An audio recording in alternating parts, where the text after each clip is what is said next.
Think of an aspect of your life that dictates the limits of your freedom. Government and law enforcement, insurance and pharmaceutical companies, taxes, building permits, driver's licenses, and more. There are hundreds if not thousands of stipulations, regulations, and boundaries on our freedom. And out of the ones that were just mentioned, how many have you researched to find out whether they apply to you or not? Let's look at the forms of law that we currently acquiesce to.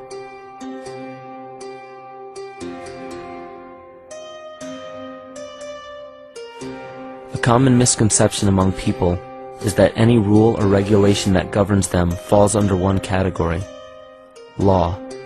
But there are many other forms of law that people abide by without realizing that they simply do not apply to them. Another misconception is that a nation's constitution gives us our rights. A constitution does nothing more than list the rights that we already have. We are born with inalienable rights, endowed to us by our Creator. They are not given to us, and they cannot be given away. The most a person can do with a right is choose whether to exercise it or not. Maritime admiralty law is what's known as the law of the water. It is superseded by civil law and only applies to those who willingly contract themselves into it. The definition of admiralty law is a body of private international law governing the relationships between private entities which operate vessels on the oceans. Let's look at how and why a form of law that is fashioned to govern corporations, businesses, and vessels has imposed its rule over natural human beings. This is all done through a form of word magic. A simple perversion of language has made it possible to convince people around the world that these alternative laws apply to them.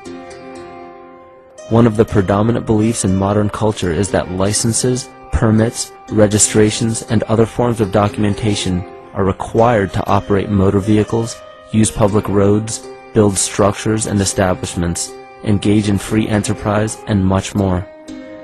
Sadly, these beliefs are based on little to no investigation whatsoever, and are false. This belief structure is perpetuated by maritime admiralty law. This form of law was originally created to govern ships docking in foreign nations for the import or export of products and resources. It deals with banking and merchant affairs, not civil affairs. When a product is taken off of a ship and brought into a foreign land, that nation takes custody of the resource and accounts for it with a certificate. That certificate marks the birth date of that product in the custody of the respective nation. Think of why it is supposedly required to have a certificate of live birth in the first place. The Barron's Dictionary of Banking Terms defines a certificate as a paper establishing an ownership claim. So right there, we notice that everyone with a birth certificate is defined as being owned.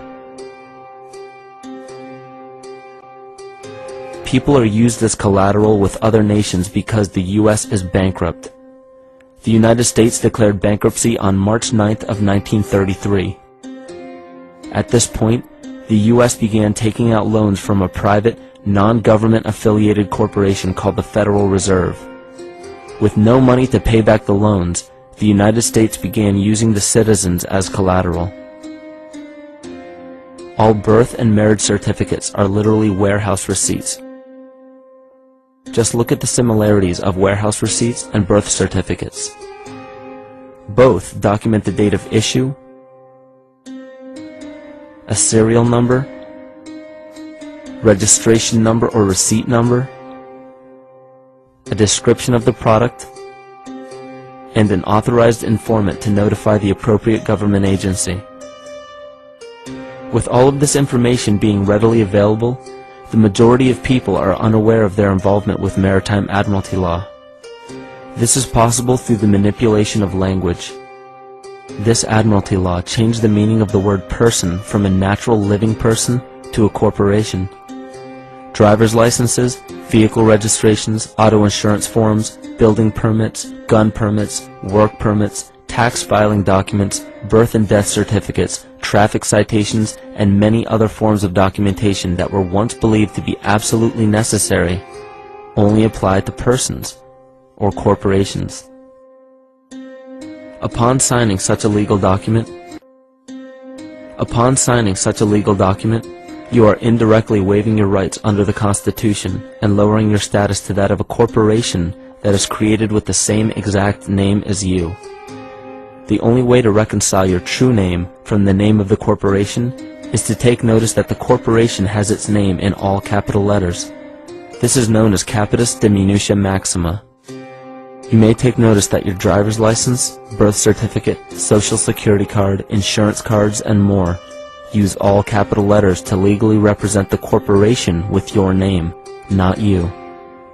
The corporation is known as an artificial person, whereas you, the human being, are known as a natural person. This deception goes even deeper when it comes to the courts that we attend. When showing up to court, you will notice that there are seats for witnesses behind a wooden fence or barrier. The defendant must cross through the entrance to the other side of the barrier where the plaintiff and judge sit. This act symbolizes the boarding of a ship. At this time, business can be conducted in maritime admiralty law. The judge, acting as captain or banker, is responsible for settling the balance between the two sides. This is why there is always a monetary value involved in any court case. The captain is simply dealing with banking and merchant disputes. Once the balance is paid, the case is closed. To turn the court case away from admiralty law where your rights are not protected, you must avoid agreeing to represent the artificial person. This is done by stating that you are the natural person. You don't have a first or last name because those imply corporate title. In a court case, you may state that the court takes judicial notice of your Honor's oath of office. Every judge must take an oath of office to practice law, yet you must make it clear to the court and the jury that the judge is acting as judge and not banker. Remember that you are a natural human being of the earth. You are not governed by anything but your own consciousness. Laws are created within a society. The society that created the laws we see being enforced today is called the Law Society. Yet the most beautiful part of this entire deception is the fact that we are not part of the Law Society, so their laws do not apply to us. Judges, lawyers, and law enforcement officers, they're all part of a society. Within that society, they've created their own language that's deceptively similar to English. They have these little things called statutes, acts, and regulations that seem like laws, but they really only apply to those within their society. So that basically means all the traffic violations, minimum age requirements, and everything except for damage to another person or their property doesn't really apply to the natural person. Laws only apply to those within the Law Society. The game being played is an illusion. You can simply choose to open your eyes and reclaim the freedom that you were born with, bound by nothing but the limits of your imagination. These are just a few examples of assuring that your rights are being protected. By far, the most important line of defense against this deception is to be aware of the perversion of language, and be absolutely aware of how you form your beliefs and concepts.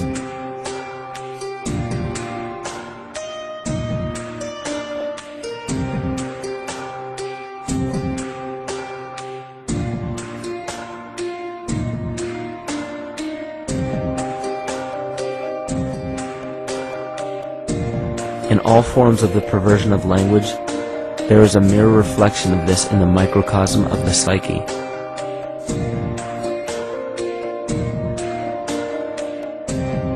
And the problem I see with humanity today is we don't truly know ourselves anymore. We have the 9-to-5 job, we have the house, the children, the bills, the television, the hobbies, and the errands that we run every single day, and we eventually begin to believe that this is who we are. But who are we beneath the job title, beneath the status of mother or father, theist or atheist, Republican or Democrat, black or white, man or woman? Who are we? Who are we deep down inside? We don't know, because every time we hear an answer that we don't want to accept about ourselves, we deny it. We'll pass it off and project it onto somebody else and judge them for it. This is repression. And we see what repression can do to us on an individual level, but what about on a collective level of humanity? What happens when the whole world refuses to see what they truly are on the inside?